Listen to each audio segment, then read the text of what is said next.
We are counting down to the best of the best in the WNBA. It is playoff time and the semifinals start this weekend. So let's dig right in. It starts right now.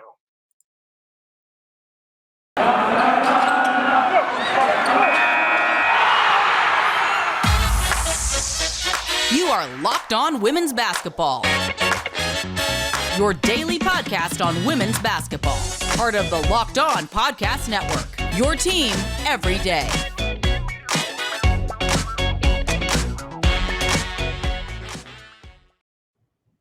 Hello, everyone. Happy Friday. It is August 26, 2022. I am Missy Heidrick, so happy to be here with you, national women's basketball correspondent at The Next. Today's episode is brought to you by BetOnline. BetOnline has you covered this season with more props, odds, and lines than ever before. BetOnline, where the game starts. Thank you for making Locked On Women's Basketball your first listen every day. We are free and available wherever you get your podcasts. And you can follow me on Twitter at Missy Heidrick, but also be sure to follow The Next at The Next Hoops and this podcast at Locked On Women's Basketball. Okay, 2 first-round games took 3 games. The other 2 were just over in 2 games. But now we have the 2022 semifinal matchups for the 2022 WNBA playoffs. The Storm versus the Aces and Connecticut versus the Sky. It's time to get after it here on a Friday. And I am so happy to be joined by Rowan Schaberg. Rowan is on the Seattle Storm beat and one of the fantastic journalists that covers women's basketball and beyond with us here at The Next. Okay, Rowan, let's just start where this begins for you. You've watched the Seattle Storm team all season long. The playoffs and the semifinals are upon us. For everybody that has been paying attention, and for some that maybe not, the first round was 3 games. Now we're into the semifinals and into the finals. These will be 5-game series. Sunday, August 28th, the first game for both semifinals. Let's talk about Seattle at Vegas. I went back and looked at the numbers. When these 2 teams matched up, I think 4 times throughout the course of the year, it was Vegas 3-1 on the season. 1 win by Seattle was about, a 10-point win that they had at home. Coming out of that first round, what has impressed you about this Seattle Storm team, and what kind of are maybe some of the highlights that they can build upon heading into the semifinal matchup? Yeah, I mean, I was actually really surprised how easy the wins were for the Storm against the Mystics.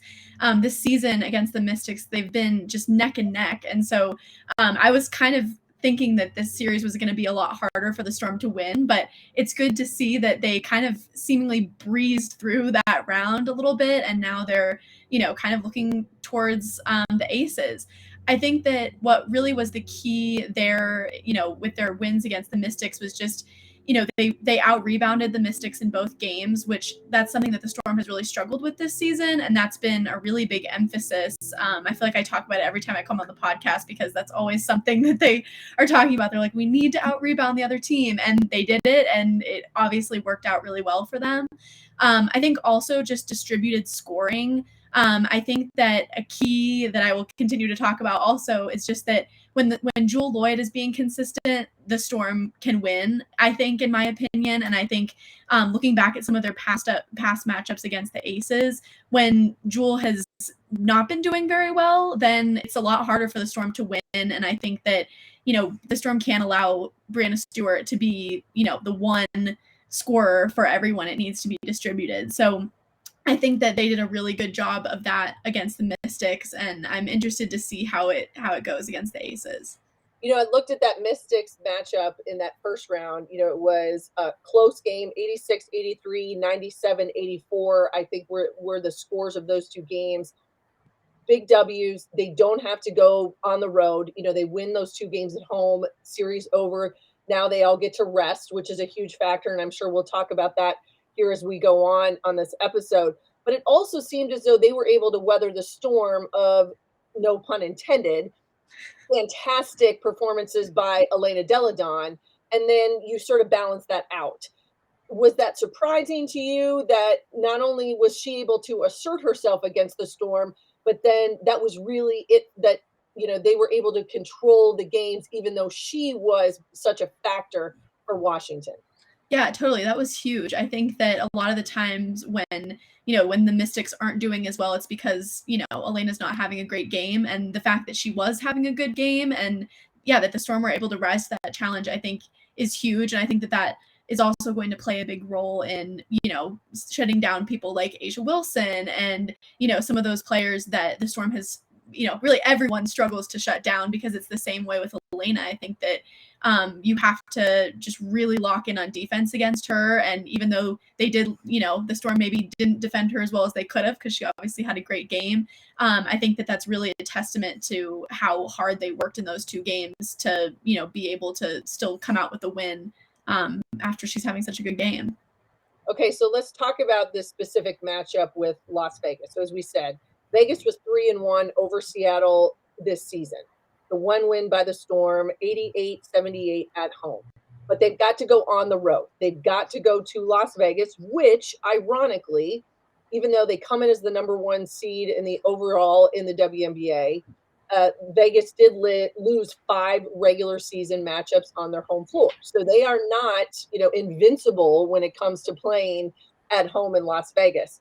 So I always look at that and say, well, you got to kind of throw all of that out, because it is the playoffs or postseason. It just has a different flavor to it and a different feel. But I guess my question to you is, what does the Seattle team think, and how do they react about having to go on the road? They had the pleasure and the ability to play at home in that first round. That's kind of the easy way to roll it. Now you got to go on the road, and this is a whole nother beast for them. Totally. I mean, I think that, they always talk about how every team talks about how important home court advantage is. But especially, the Storm they sold out the last, I think, two home games of the regular season, new arena, and it's just been packed every single game. And so I think that that's played a huge role in how the Storm has done at home. I think that one interesting thing is that in the game on, I think it was August 7th, where the Aces came and played Seattle, the game was actually the margin was a little bit more than in the game that the Storm went and played, at the Aces on the 14th. So it was kind of interesting, because I think that the Storm looked a little bit better on the road against them, I would say. And I think that in that game on the 14th, I want to say it was like 109-100. I feel like the Storm had kind of a better look at winning, and they seemed really unfazed by the fact that they were away, to be honest. So I think that always plays a role, but I think that the Storm has done a really good job of, being able to separate those two things. And also just the fact that, I think this is how this works, that they should be able to play at home for the game 3. So, I think that that's huge, because if they can get one game at home, I think that that's going to be huge for them. Even if the Aces win the first 2, I think that, I think it could go really well. So, yeah. I think it's incredibly important. I mean, you have to look at that. If I'm a road team, I got to say, we got to steal one here on the road. We know we got to play these first 2 games on the road. We've got to be able to get to one. You want to be able to go home and have it be a 1-1 series. That really does change things. Being down 0-2 going home, that's going to be a much tougher hill to climb. So as we talk about these two teams, I know there's a lot of interesting matchups, and we'll get to that, maybe some of the unsung heroes or surprises we're going to see. But obviously, as we look at the Seattle Storm team, as both Breanna Stewart and Sue Bird goes, it seems that this team has gone over the course of the season, especially here late. Everyone is going to talk about Breanna Stewart. We know what an impact type player she is. But then when you start talking about names like Jewel Lloyd, Tina Charles getting some extra minutes as well. But I want to circle back to Sue Bird, because I think that experience and that type of player on this last run that she has, how important is that just maybe to the mojo, the mentality of this franchise, and how they approach this semifinal matchup? Totally. I mean, we've seen it in years past where Sue can just completely turn it on for the playoffs. And we saw that in the last game against the Mystics. I mean, she just has this different intensity. And I think even more so this year, because she has motivation to try and, bring a championship back to Seattle in her last year. So I think that, even though they, lost 3 games to the Aces over the course of the season, I think that kind of all goes out the window to me, because I think that they just come with this different intensity during the playoffs. And, we've seen it with Sue when she broke her nose in 2018, and, everyone's like, oh, okay, she won't be playing as well, but she played even better than she had been the rest of the season. So I think that that's just, a really big thing to consider is, just how different, the Storm players are approaching this season, because there are a lot of talks about, when will they ever see a lineup that's this powerful again, with Sue leaving and free agency things with Breanna Stewart. I think that they all are really, really motivated to get past the semifinal matchup. Absolutely. And it is interesting, veterans have a way of changing the dynamic in a variety of different ways in any sports on any level. I think it's not only veteran leadership, but it's just that experience. And as you said, this is kind of the do or die time now. This is where it can come to a screeching halt if you're Seattle, and it can look really different in just a few weeks, no doubt about it. Okay, so we're going to talk more about some of the players and people and the matchups in this Seattle and Vegas, but we want to get to, in a moment, talking about that second playoff matchup, which is Connecticut at Chicago. But first, betonline.net is the fastest and easiest way to check in on your betting needs. Find all of your favorite sports and events at the #1 online source for odds, lines, and games. You find reviews and news of every league, including Major League Baseball, NFL, NBA, NHL, combat sports, esports, even golf. For all you golf people out there, the Tour Championship is this weekend.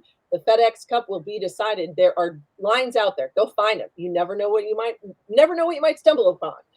BetOnline continues to be the top online resource for all your sports wagering information, from live in-game betting, scores, and podcasts. They have you covered. So head to BetOnline today. Use your mobile device to learn more about the action happening. BetOnline, where the game starts. Hi, everybody. I am Missy Heidrick, and thank you for making Locked On Women's Basketball your first listen every day. I am here with Rowan Schaberg. And Rowan, let's talk a little bit about this second semifinal matchup. It was decided last night. A 73-58 Game 3 win for Connecticut over Dallas. They had to go on the road. It was tied at half, but it sets up a rematch, because we saw this in the semifinals last year. But it's the third seed Connecticut having to go on the road, and they head to Chicago. We talked about rest for Seattle and Vegas. If I'm Chicago, have to be ecstatic about the amount of rest that team has been able to get, knowing that they just had to, they closed out their series and were at the Liberty, but they're going to get a couple extra days here and then get to play at home. What intrigues you about this matchup, and what do you think is going to be in store for everybody out there when they match up on Sunday? I love this matchup always, like every year. And the other night when I was watching the Connecticut game, I think I saw a stat that said that Connecticut is the team with the most playoff wins but no title. And that just seems so accurate, because I feel like every year they're so consistent and they're just so close to getting a title, and it just never quite gets there. And I think that they look great this season. I think that Chicago, also looks great. After coming off of a championship last year, I think that these are two of the best teams that could possibly, have matched up for the semifinals. And yeah, I think that it is definitely a factor, home court advantage and rest. But also sometimes it is helpful when, you're kind of in that momentum of, playing and winning. And, sometimes with the teams that get a lot of rest, they kind of get out of their groove. So I'm interested to see with, the Aces in Seattle, who have had a lot more rest before these games, and then Chicago and Connecticut, who looks a little bit more, prepared and fired up, and who, just looks like they are really exhausted. No, I think you're right. And that's the grind. You get to this point in the season, and that's what the playoffs are. But we said it earlier, it's do or die. This is what you play for. This is the opportunity that these franchises have wanted. Kurt Miller said it about Connecticut. They have been one of the most, with him at the helm as a head coach, they've been one of the most consistent franchises in the league. They've been in the semis now for the 4 straight seasons. but it is a Chicago team that is the defending champions. You know that that's got to be a motivation for them. And I think it's an interesting dynamic, again, going back to sort of some of that star power. I think Connecticut maybe has quite a bit of star power. It's just not as much a lot of what people talk about. We know about Candace Parker and we know about Kalia Cooper for Chicago. Those are names that people talk about all the time. But a player like DeWanna Bonner steps up last night, gives them 21 points. They get 13 and 8 from Alyssa Thomas on the road to get that the game 3 win at Dallas. And it seems to me like Connecticut, you fly a little bit under the radar. And can you come up and surprise somebody, get one on the road, and head home being 1-1? Yeah, I mean, I think that with every team, I think it's just consistency and, and scoring just, with if everyone, if their whole starting five can have a good game, which I think they all can, I think that they could just, completely shut down Chicago. I think if John Cole Jones has a good game, if DeWanna Bonner comes in there, I mean, I think, when DeWanna Bonner was back in Phoenix, like she was a game changer for them if she had a good game. And I think that she's been a little bit inconsistent this season. And, but we saw last night how well she can do if she contributes and alongside, Alyssa Thomas, who's an amazing defensive player. And I just think that they have a lot of secret weapons. I think Dijanae Carrington could also have, some really great, I saw, she had some good steals last night. And, just players like that maybe you don't think about in their, starting five, but that could really make an impact. And same with Chicago. I think that Azrae Stevens has been having a really good season, and just in that series against New York, I think she's been doing really well, being really consistent coming off the bench. And if you get Emma Meeseman and Candace Parker to put in some, some points, and then Allie Quigley and Courtney Vandersloot, I mean, you can't get better than that. So I think it really depends on which team is, being consistent and which team is stepping up, because I think both of them have the potential to, kind of blow the other one out.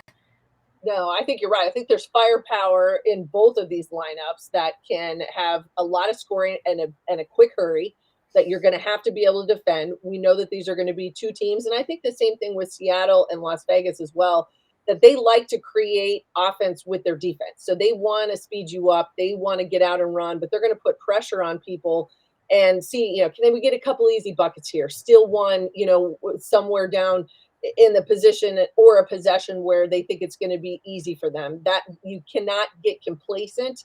And I think that's where some of these teams are going to have to really continue to be crisp and be focused. I think a lot of people, and I've heard the conversation even the last day or so, a lot of people want to put a lot of stock into those regular season matchups. We were talking about it earlier with Vegas and Seattle, but Chicago, they're 4-0 versus Connecticut during the regular season. So now they get to play them first two games at home. They were all close games. One was an overtime win by the Sky as well. So it's not as though that these were really necessarily blowouts. But I guess my question to you is, do we just kind of put all that aside and say, hey, this is reset? I mean, this is playoff time now. We've seen some teams, what they can do in those first round matchups. And now you're into the semifinals, a rematch from last year. I don't know if I could put a lot of stock in what happened during the regular season. I think this is all brand new.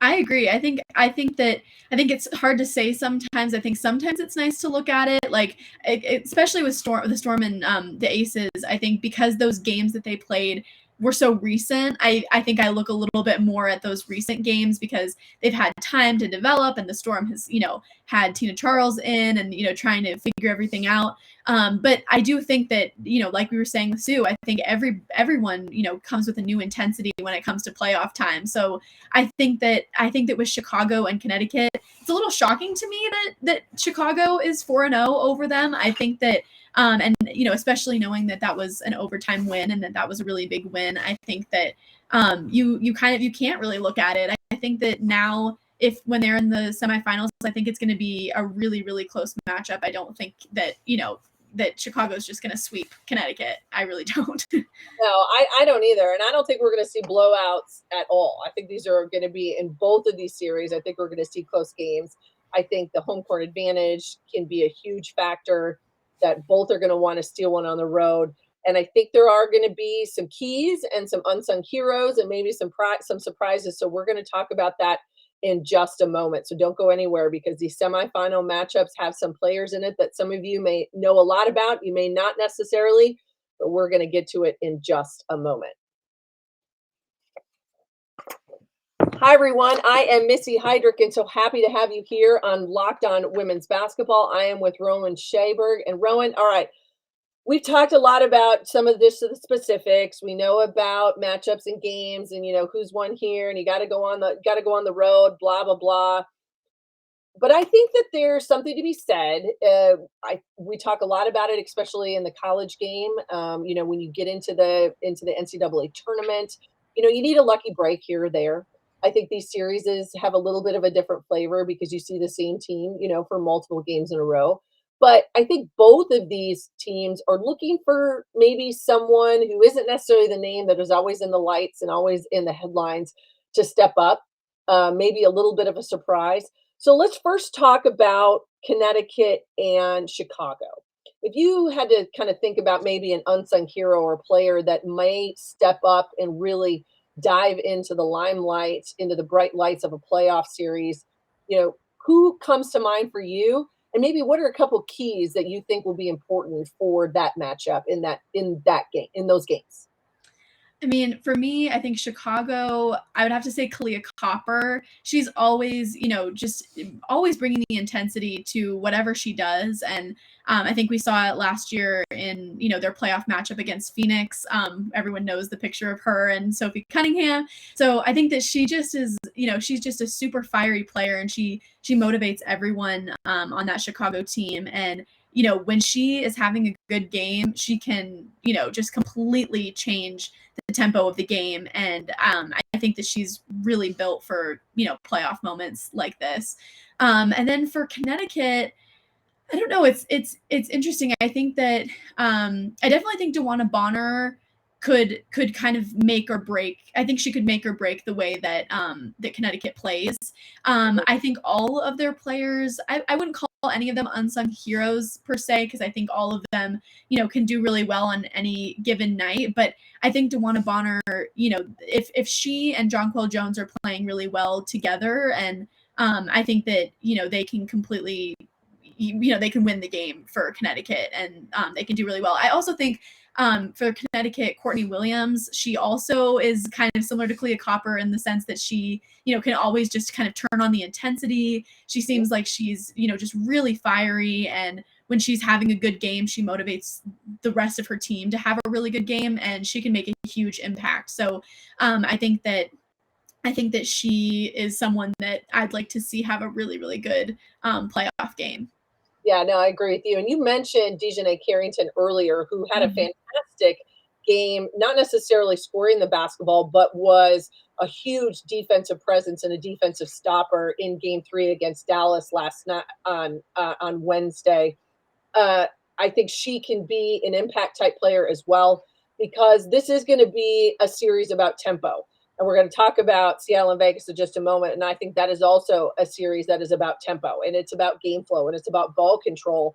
And you've got to be able at times to, I think, keep the ball out of the hands of a Courtney Vandersloot, Allie Quigley for Chicago. And so that's where that defensive presence for Connecticut can be such an impactful piece, that they've got to be able to control not only possessions, but also slow things down, not allow Chicago. It seems as though they just flourish when they have the ability just to operate within their system. The ball doesn't stick. There's movement. Parker's got opportunities. They get the ball inside, all of the above. And that can be slowed down with a defensive presence like a player like Dijanae Carrington.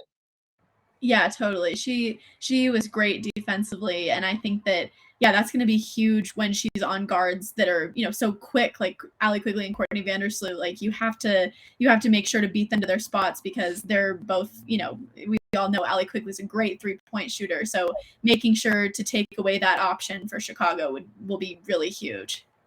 Okay, so now let's go back west. Let's talk about the teams that and you've seen the most. Maybe not necessarily the unsung heroes, but I always just think, all right, who is that person that can step up and be an impact player in this semifinals for both Seattle and for Las Vegas? And maybe what are some of the intriguing matchups that you are looking forward to in this series? I mean, always intriguing matchups, Brianna Stewart on A'ja Wilson, like everyone wants to see it. And I think, after every game that they play against each other, it's always, who won that matchup? And and I think that they are just so, their stats are just so similar that it's just always super fun to watch them. And they're both so consistent. And, it feels like both of them never really win the matchup. They're, just perfectly evenly matched. I think that, as I said before, I think that it's really key that Jewell Loyd can lock in for the Storm. She steps up in big minutes. She had, I want to say her career high was 38 against Las Vegas the last time they played. And that was huge because the game before that on August 7th, she only had 1 point. And that, that difference, even though they lost both games, that difference is huge because, Brianna Stewart has some support in the scoring, in the score box. And so I think that if she's consistent and, she can hit those really last minute big threes, I think that that's going to be huge for, winning what I'm guessing is going to be a really, really close game against Vegas. I think that if, Tina Charles, obviously we know that she's, really great rebounder, really great scorer. I think that if she and Ezi Magbagor can both have, really balanced minutes and have really good scoring opportunities, I think that the Storm is unstoppable. And then for Vegas, I think that 4 of their 5 starters, I would say, could on any given night have a 30-point game. And right. And with Chelsea Gray, I think that a lot of the time Chelsea Gray goes goes really unnoticed. And I think that she is just someone that can, we've seen it recently, can completely just turn it on and change the whole tempo of the game. She makes, huge shots in really, really key moments. And she is definitely one of those players that during the playoffs, she just comes with this whole new intensity. So I'm sure that the Storm is, kind of paying attention to that. And I think that they are going to really focus on Chelsea Gray on defense. But, with Jackie Young and Kelsey Plum and A'ja Wilson, how do you choose who to double team? I know. There's a lot of matchup. And I think that's what both of these lineups, they present matchup problems for people. Now, I've become a big fan of Kelsey Plum because I just like her game. I think that she has elevated herself this season. I think having and being under the tutelage of someone like Becky Hammon, I think is only elevating her game, putting her into one of those kind of elite shooter levels within the WNBA. And I think it's going to be very interesting, number one, how Vegas gets her looks, and number two, how Seattle's going to defend her. So again, you can't just focus all of your attention on A'ja Wilson, and you can't just focus all of your attention on Chelsea Plum or Chelsea Gray. So if I'm looking at Kelsey Plum and I'm Seattle sitting there trying to figure out what are we going to do, how do they match up with her, and who's going to draw a lot of that assignment, you think, especially in game one? I mean, I think that, with Kelsey's speed, I think that Gabby Williams can play really great defense on her. Gabby's been amazing defensively this season. And I think it used to kind of be, that Sue would be on Kelsey, but just with Kelsey's speed, I think that you really need someone that can match that. And I think that the lineup or the matchup might look a little bit more like Sue on Chelsea Gray and Gabby on Kelsey. But another thing that I think is interesting when we're talking about home court advantage and atmosphere is, Kelsey is not, she's used to playing in Seattle, and she has a lot of fans in Seattle. I've been one of them since, for a very long time. Everyone in Seattle loves Kelsey Plum. And so I think that when she comes to Seattle, she has that support that, I think helps her, stay consistent during, even when she's on the road. So I think that that's another interesting thing to think about when, we think about this matchup and that she's going to be playing in Seattle at some point during this series. Yeah, that is a whole nother kind of layer. I mean, it's both an on the court but off the court story. and I think one that is incredibly intriguing. You mentioned speed, and I think tempo is going to be a huge part of this series. I don't think either one of these teams, and you look at their numbers, I mean, if they can play fast, they'll play fast. But if you had to pick one, it seems to me like Vegas wants to get up and down a little bit more. Seattle wants to be more in a bit of a half-court control tempo. You're going to battle that, which is probably why these were close games throughout the course of the season. And it makes for another layer of this very interesting matchup. Definitely. Yeah. I mean, I think that especially with Kelsey Plum, Jackie Young, they love, those breakaway points, and they love to just, run in transition. Same with Chelsea Gray. I think that, the speed that they have on their team, it's really helpful for them to play just a, really full court offense. And with the Storm, you're right. They really like kind of a more controlled way of playing, half court. And but I think that it's really nice that the Storm has someone, I'm going to keep mentioning her, like Gabby Williams, because she's super fast. She also has brought a little bit more of that, fast break kind of play to the Storm. She's, she and Jewel Lloyd, like they're both really fast. I think that they could both match up really nicely against Vegas, who likes to keep that really, really high tempo. Yeah, so many interesting matchups, so many different dynamics in both of these semifinal matchups. Okay, everybody, it starts Sunday, August 28th, game 1. Set your reminders, set your calendars, get to your TVs, check your local listings so you know in your time zones where you can find them. Game 2 for both series will be Wednesday, August 31st. Game 3 then we'll bump to Sunday, September 4. If game 4 and or game 5 is necessary, it will be after that. As we said, these are 5-game series. Seattle at Vegas, Connecticut at Chicago. All right, Rowan, before I let you go, game 1, we're just going to talk about game 1. Sunday, 28th. First one up is Seattle, Vegas. Then you got Connecticut and Chicago. Tell me who you like in game 1 in both of these series.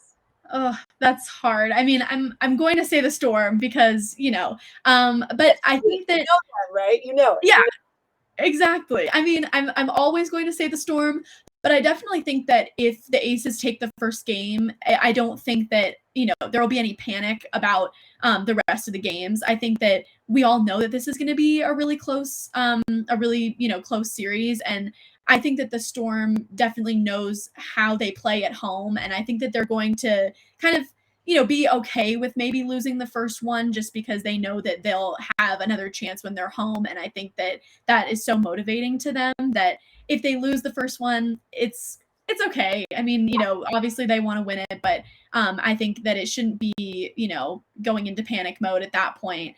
For Connecticut, Chicago, I think that Chicago just looks a lot more, they just seem a lot more ready, in my opinion. I think that they just look like, they have all of their roles are really good. They all kind of know what they're doing on the court.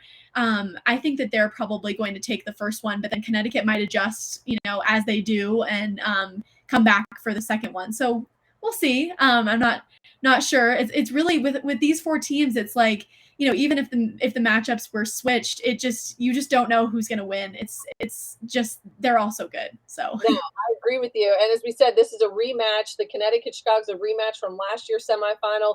We get Seattle at Las Vegas. I think for all fans out there, we are hoping that these all go 5 games so that we'll be in for a complete to be able to watch women's basketball and watch the WNBA in the semifinal rounds for the next couple of weeks.